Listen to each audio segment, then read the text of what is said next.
सो मैंने क्या बोला, the volume of gas particle is negligible with respect to total volume of the gas.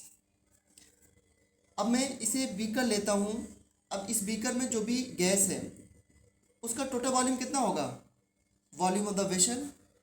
Volume जो gases होती हैं जिस वेसल में जाती है वो उसी का वॉल्यूम ऑक्यूपाई कर लेती हैं, चाहे गैस की क्वांटिटी कुछ भी हो। ये मैंने आपसे डिस्कस किया था। अब इसमें मैं पूछूं कि इंडिविजुअल गैस का वॉल्यूम क्या होगा with respect to total volume, you will say zero. तो वही मैं लिख रहा हूँ कि गैस पार्टिकल का वॉल्यूम टोटल वॉल्यूम के रिस्पेक्ट में निगलेक्ट होता है अकॉर्डिंग टू केटीजी। ये मैं नहीं कह रहा हूँ, केटीजी कह रही है कि इंडिविजुअल गैस का volume is negligible with respect to total volume of the gas. अब इस पॉइंट में बहुत कॉन्ट्रडिक्शन है जो कि आगे हम सीखेंगे, और कुछ पॉइंट ऐसे हैं इन्हीं पॉइंट की वजह से ओरिजिन ऑफ रियल गैस होता है। आते हैं फिफ्थ पॉइंट में। यह भी पॉइंट इंपॉर्टेंट है। देखो इस पॉइंट में क्या बताया गया था,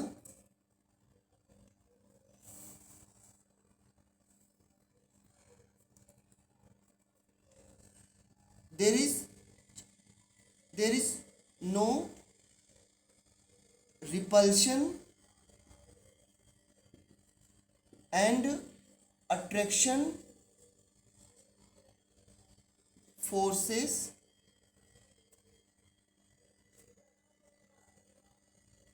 बिटवीन गैस पार्टिकल्स। अब बताओ, ये भी पॉइंट डिस्कस किया गया कि गैस के पार्टिकल्स के बीच में जो रिपल्शन और अट्रैक्टिव फोर्स होते हैं वो बिल्कुल निग्लिजिबल होते हैं। मीन्स इनका हर किसी से बिल्कुल सिंपल सा बिहेवियर होता है। अब ये एक बहुत ही इमेजिनरी बात हो गई, क्योंकि एक नेचर का रूल है कि जब भी कुछ लोग साथ होते हैं तो दे ट्राई टू इंटरेक्ट। आपकी क्लास में कोई अगर न्यू स्टूडेंट आ जाए तो एक दिन उससे बात नहीं करोगे, मगर दूसरे तीसरे दिन आप पूछने लग जाओगे कहाँ से आए हो, क्या नाम है, किस स्कूल पढ़ते थे। तो ये नेचर का रूल है कि पार्टिकल्स के बीच में इंटरेक्शन होता है। लेकिन केटीजी में ये बताया गया कि there is no repulsion and attraction force between gas particles. ठीक है, ये है। और भी कुछ पॉइंट हैं, ये पॉइंट मैं डिस्कस कर दिया कि गैस पार्टिकल जो होते हैं रैंडमली ऑल डायरेक्शन में मूव करते हैं। नेक्स्ट,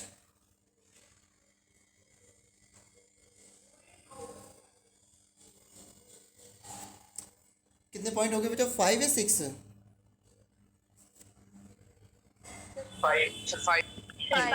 6 पॉइंट ये है।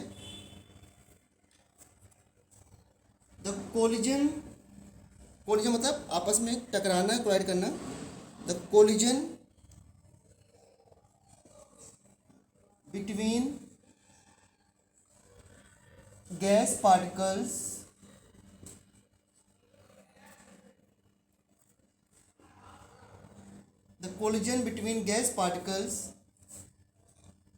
is perfectly elastic। इसका मतलब ये होता है, that means kinetic energy before and after collision जो होती है इज कंजर्व्ड। अब ये फिजिक्स का पॉइंट है।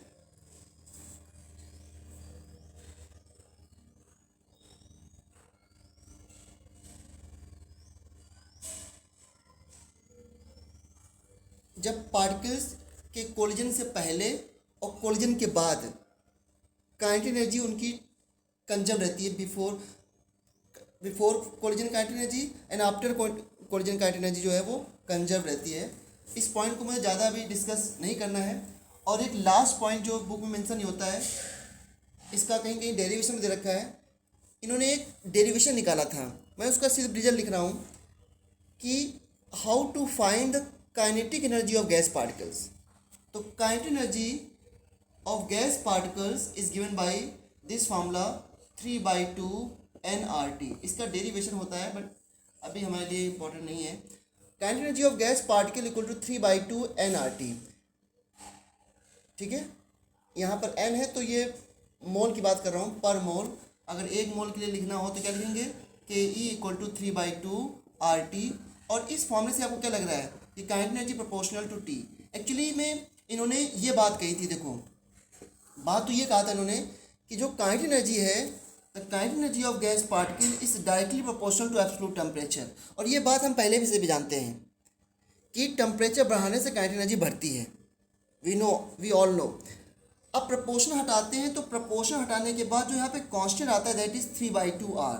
ये कांस्टेंट आपको यूं ही तैयार रखना है, 3/2 R। दिस फॉर 1 मोल। और अगर n मोल के लिए लिखना हो तो क्या हो जाएगा, 3/2 nRT। काइनेटिक एनर्जी आ जाएगी। अगर कभी पूछा है काइनेटिक एनर्जी मॉलिक्यूल्स की कितनी है तो पहले मोल्स निकाल लो, फिर उसमें एवोगाड्रो नंबर का मल्टीप्लाई कर दो तो काइनेटिक एनर्जी पर मॉलिक्यूल्स आ जाएगी। So these are the basic assumptions of kinetic theory of gases. इसको मैं एक बार जल्दी से रिपीट करता हूँ कि नंबर 1 पॉइंट ये है कि gas particles are extremely small called atoms and molecules. These particles randomly move in all directions. The volume of individual gas is negligible with respect to total volume of the gas. And there is no attraction and repulsion forces between the gases. The collision between gas particles is perfectly elastic. मतलब before and after the collision, kinetic energy conserved. And the next point is the kinetic energy of the gas is directly proportional to temperature. Absolute temperature and proportional की जगह हमने क्या constant किया, 3/2 R that is for 1 mole. For n mole the formula is kinetic energy equal to 3/2 nRT। ठीक है, इसको मैं ऐसे भी लिख सकता हूँ, kinetic energy equal to 3/2 nRT equal to क्या होता है, PV। तो 3/2 PV भी लिख सकता हूँ कि अगर कभी प्रेशर वॉल्यूम दे रखा हो तो you can find the kinetic energy of the gas. ठीक है, अब एक्चुअल में जब इन कंसेप्ट को जब इंस्ट्रूमेंट इम्प्रूव हुए, फर्दर स्टडी और की गई तो इन बातों को काइनेटिक थ्योरी ऑफ गैसेस के एजम्पशंस को अप्लाई करके देखा गया।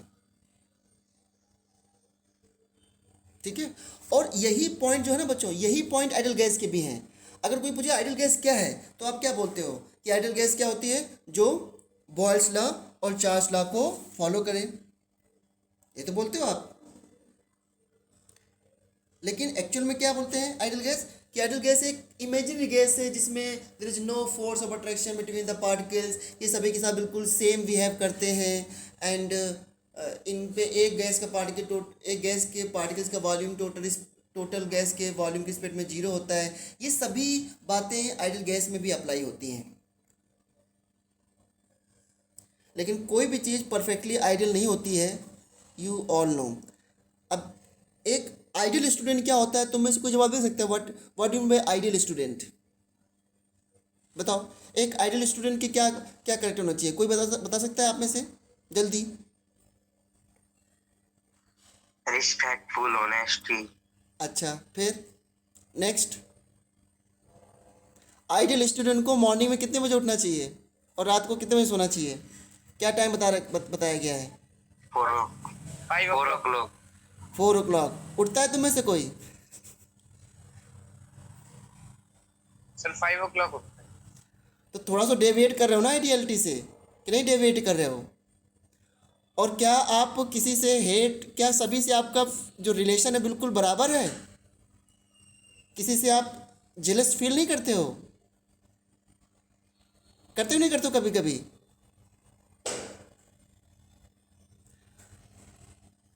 ये बहुत सारी चीज़ें, तो परफेक्ट आइडियल तो कोई चीज़ होती नहीं है। अच्छा, अब क्वेश्चन ये कि कोई गैस आपको गिवन हो। अब बहुत इंपॉर्टेंट इस चैप्टर में थ्योरी वाला पार्ट आ चुका है और बहुत इंपॉर्टेंट पॉइंट है, ध्यान देना कि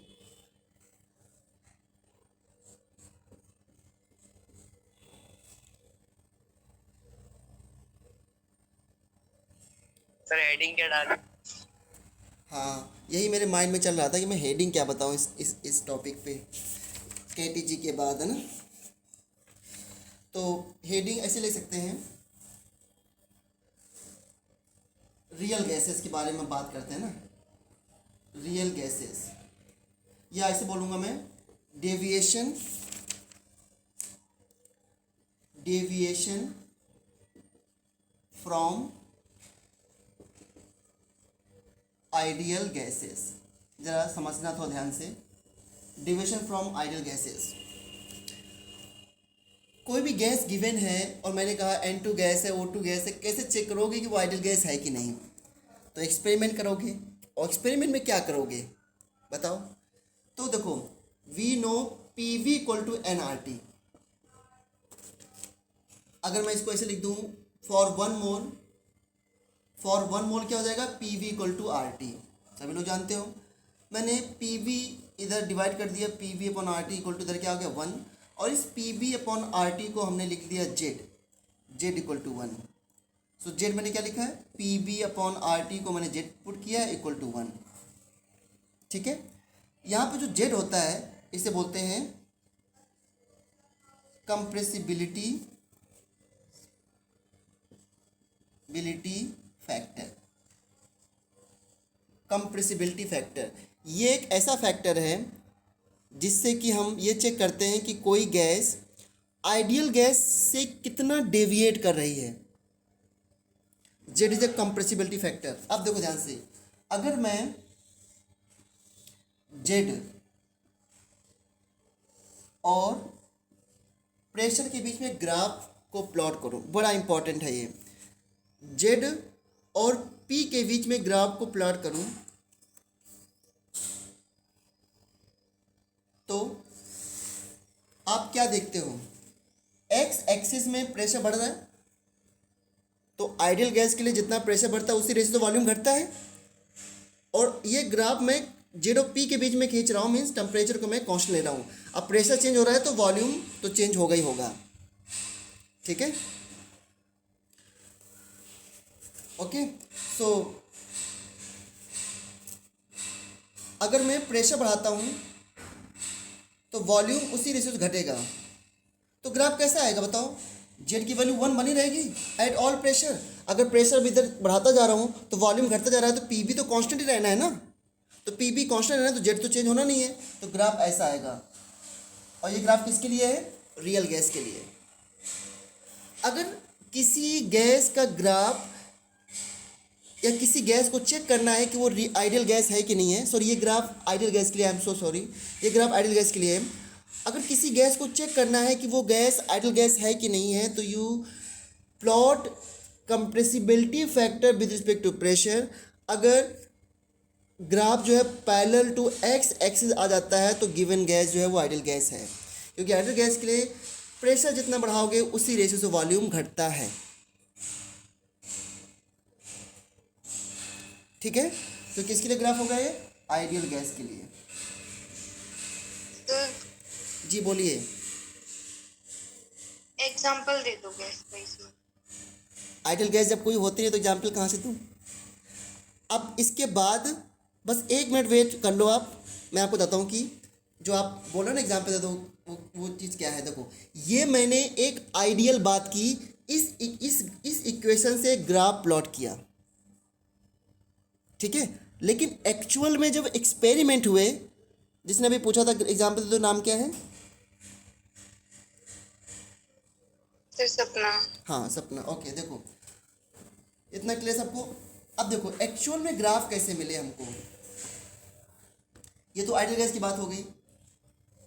ग्राफ जब जेड और पी के बीच में किसी गैस के लिए प्लॉट किया गया, ये तो मैंने एक इमेजरी गैस लेकर के ग्राफ को प्लॉट कर दिया। तो ये तो हमारा ये तो हमारी लाइन है फॉर आइडियल गैस के लिए जेड इक्वल टू 1। अब जब ग्राफ प्लॉट किया गया तो एक्चुअल में ग्राफ देखो कैसे मिले। अधिकतर गैसेस के लिए ग्राफ ऐसे मिले हमको, इस तरीके से। क्या समझ रहे हो? अभी इसमें ये जो ग्राफ का नेचर ऐसा मिला है, ये किसके लिए हो सकता है? This for ammonia, this for CH4, N2, कोई भी इस तरह की गैसेस थी, सभी के लिए ग्राफ का नेचर लगभग ऐसा ही था। इस ग्राफ से आप क्या समझे? हेमंत क्या समझे इस ग्राफ से? कि मोस्ट ऑफ द गैसेस के लिए ग्राफ में या तो जेड 1 से कम होता है या फिर एक से ज़्यादा होता है? यस या नो? जल्दी बोलो। Yes yes sir. अब ये ग्राफ का नेचर ऐसा Yes, क्यों है sir. वो भी मैं बताऊंगा, लेकिन ये आइडल गैस का ग्राफ था जिसमें कोई भी गैस हमने नहीं ली, बस हमने इमेजरी मान लिया। लेकिन अधिकतर गैसेस के लिए ग्राफ का नेचर ऐसे था। और दो गैसेस जो थी ना, हीलियम और हाइड्रोजन, उनके लिए देखो ग्राफ कैसा था। हीलियम और हाइड्रोजन के लिए जब ग्राफ को प्लॉट किया गया तो ग्राफ हमेशा इस तरह मिला। This is for helium and this is for hydrogen. समझना बात को। इस चैप्टर में अब थ्योरी है, न्यूमेरिकल जितना भी कराया तो उसी में सारे न्यूमेरिकल आएंगे। न्यूमेरिकल अभी हमको बहुत करने हैं, लेकिन चैप्टर पहले ख़त्म करना है। अब ध्यान देना, आप ये क्या देख रहे हो कि जब हीलियम और H2 गैस के लिए जेड और पी में ग्राफ प्लॉट किया गया तो जेड जो है वो हीलियम और H2 गैस के लिए हमेशा एक से ज़्यादा ही होता है। केवल इस पॉइंट पर 1 है और इन गैसेस के लिए इस पॉइंट पर जेड 1 हो रहा है। मतलब क्या समझ रहे हो आप कि किसी किसी पॉइंट पर तो कोई गैस आइडल गैस की तरह बिहेव कर रही है, अदरवाइज वो आइडल गैस से डेविएट ही करती है। तो compressibility factor for real gas,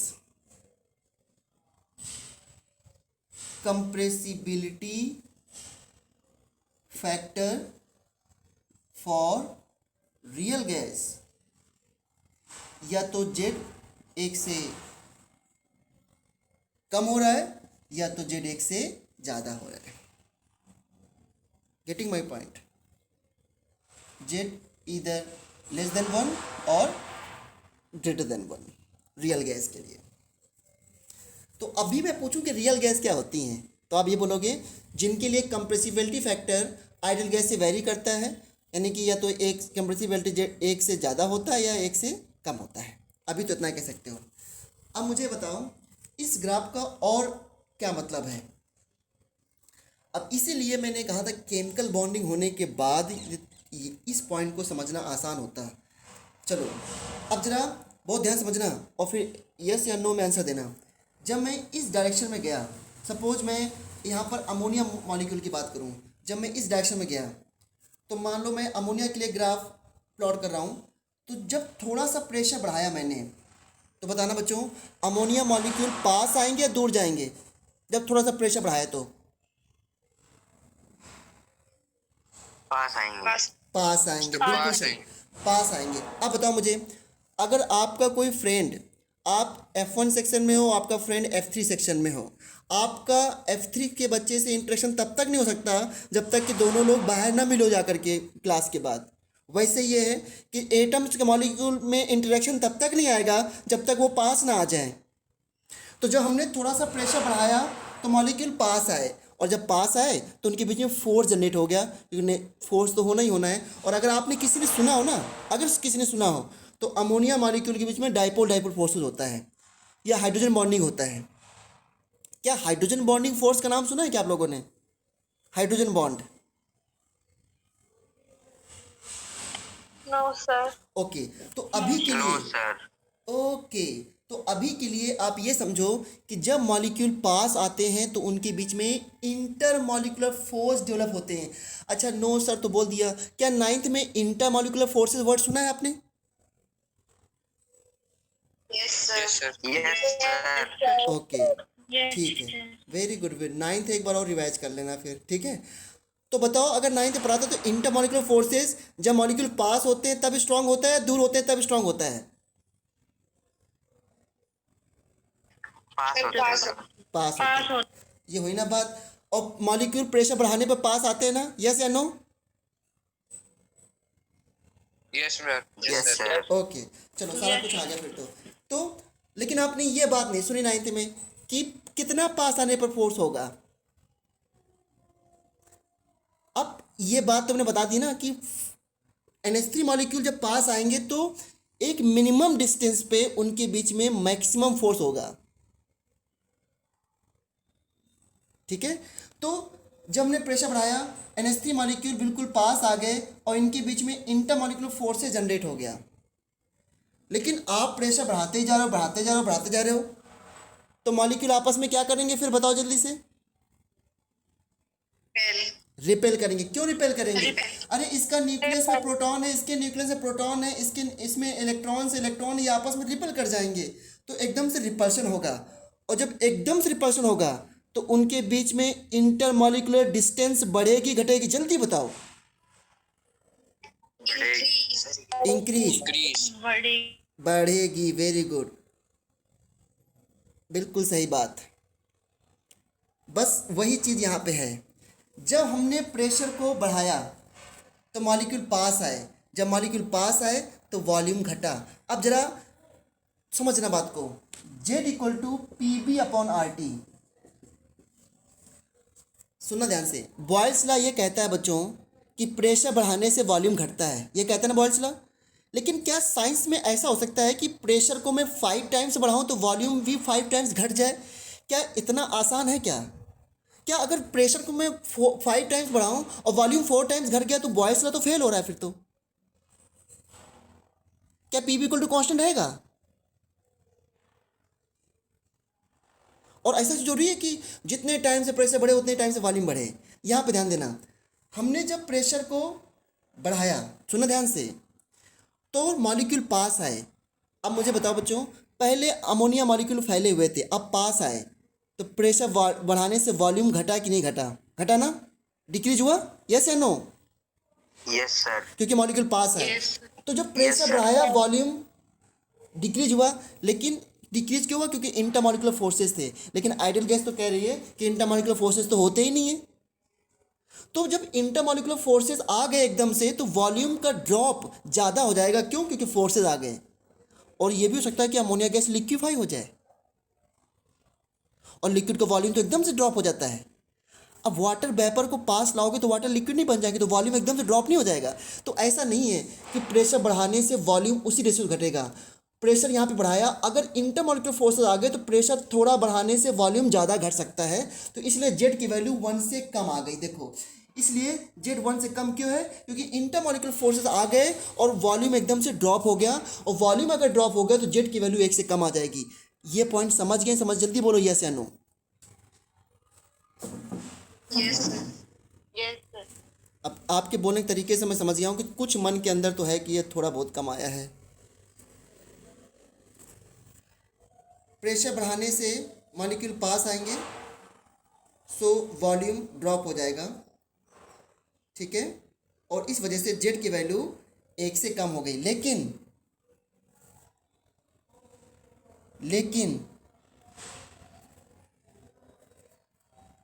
इसके बाद अगर आप प्रेशर बढ़ा रहे हो तो मॉलिक्यूल के बीच रिपल्शन हो गया। और रिपल्शन होने से देखो क्या हुआ, कितना इंटरेस्टिंग पॉइंट आ गया यहाँ पर। रिपल्शन होने से क्या हुआ? प्रेशर तो आप बढ़ा ही रहे थे और वॉल्यूम भी एकदम से बढ़ गया। क्यों? रिपल्शन हो गया तो मॉलिक्यूल दूर चले गए ना, तो प्रेशर बढ़ गया, वॉल्यूम बढ़ गया। ये क्या हो गया? और जब प्रेशर वॉल्यूम दोनों बढ़ गए तो जेड की वैल्यू ऐसे ज़्यादा आएगी कम आएगी?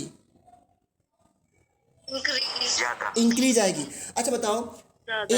एक वेसल में गैस ले लो, उसको कंप्रेस करते रहो, अल्टीमेटली क्या होगा? वो जो वेसल है ना वो फट जाएगा। और फट जाने के बाद वॉल्यूम, गैस कहाँ तक स्पेंड करेगी? कुछ इमेजिन करोगे? पूरे रूम में गैस भर जाएगी ना एकदम से प्रेशर बढ़ाने से। अगर वो उसके बाद कंप्रेस नहीं हो रहा तब भी आप कंप्रेस किए जा रहे हो तो वॉल्यूम एकदम से सडन एक्सपेंड हो जाएगा, तो जेड की वैल्यू एकदम से बढ़ जाएगी। बस ये सब जो मैंने अभी इतना मैं बता रहा हूँ वो एक बात को बताने के लिए कि जब जेड की वैल्यू 1 से कम होती है तो अट्रैक्टिव फोर्स डोमिनेट करते हैं। Attractive forces dominate. और जब जेड की वैल्यू 1 से ज़्यादा हो जाती है तो रिपल्सिव फोर्सेस डोमिनेट।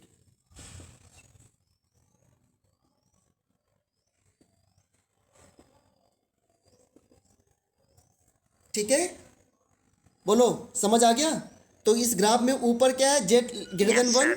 हाँ, तो रिपल्सिव फोर्स डोमिनेट करते हैं तभी तो जेड 1 से ज़्यादा हो गया। अब एक क्वेश्चन आपके मन में रह गया होगा, अब ये सारे पॉइंट आपको सुन के लेक्चर अपने आप से लिखना है, क्योंकि इन सब पॉइंटों को इग्नोर भी कर देते हैं कि बस ऐसे ग्राफ आया बस छोड़ दो। ठीक है, हीलियम और H2 के लिए Z1 क्यों रहता है ज़्यादा? बताओ, हीलियम मॉलिक्यूल बहुत छोटा है, H2 मॉलिक्यूल बहुत छोटा है, और बहुत छोटे मॉलिक्यूल के बीच में अट्रैक्शन फोर्स नहीं आता है। वंडरवॉल फोर्स जो आप सुनोगे तो वंडरवॉल फोर्स जो होता है वो साइज बढ़ने से बढ़ता है। अमोनिया मॉलिक्यूल बड़ा है तो फोर्स ज़्यादा स्ट्रांग है। जितना बड़ा मॉलिक्यूल होगा उसके भी फोर्सेस उतना स्ट्रांग होंगे। छोटे मॉलिक्यूल के भी फोर्सेस स्ट्रांग नहीं होते हैं, इसलिए हीलियम और H2 को ज़्यादा कंप्रेस नहीं कर सकते आप। ये कंप्रेसिबल होती ही नहीं है, क्योंकि इनके बीच में फोर्स नहीं आता। तो फोर्स नहीं आता तो कैसे कंप्रेस करोगे? वो तो रिपेल ही करेंगे ना हमेशा। इसलिए helium and H2 are very light gases, very less negligible force between them, so they can not be compress. इसलिए Z is always greater than 1 for these gases. इस कंडीशन पे जब प्रेशर बहुत ही कम हो तब इसके लिए जेड 1 हो सकता है। किसी ने अभी कुछ सर बोला था, बताओ जल्दी से, आपकी क्लास भी है फिर। सर ये आप एरो लगाइए या फिर वो डॉट लगाए कि वहां पे जेड पर डॉट लगाया है हाइड्रोजन हीलियम के लिए, फिर वो एरो लगा ग्राफ है क्या वो? ये वाला इसे ये से बस ग्राफ है बेटा। ओके क्या ये पॉइंट समझ गए? ये ग्राफ समझ गए रियल गैस का? Yes sir. अब हम कल ना रियल गैस से स्टार्ट करेंगे। और आज भी मैं देख रहा हूँ कि क्लास में काफ़ी कम स्टूडेंट ने अभी ज्वाइन किया है। मैं सब बता रहा हूँ कि अगर सभी बच्चे नहीं ज्वाइन करेंगे तो वीडियो भी नहीं भेजेंगे। बिल्कुल स्ट्रिक्टली बोला गया है कि बच्चे को ज्वाइन करना है, चाहे वो छत में आके पढ़े। जब हम छत में बैठ के पढ़ा रहे हैं यहाँ पर, तो आपको भी ट्राई करना है, क्योंकि ऐसे ज़्यादा सही रहता है। आपसे बात होती रहती है, ये क्या होगा वो क्या होगा। वीडियो में सारा दिन आँखों को बस लगा के बैठो, सुनते रहो, तो कनेक्टिविटी की दिक्कत आती है। तो वीडियो तो मैं भेजूंगा ही, लेकिन अगर बिल्कुल इसको कैजुअल लोगे कि नहीं वीडियो आ ही जाएगा, क्लास ज्वाइन करनी जो होती है, तो फिर ये गलत बात है। ठीक है, चलो अच्छा, अब आप लोग जा सकते हो।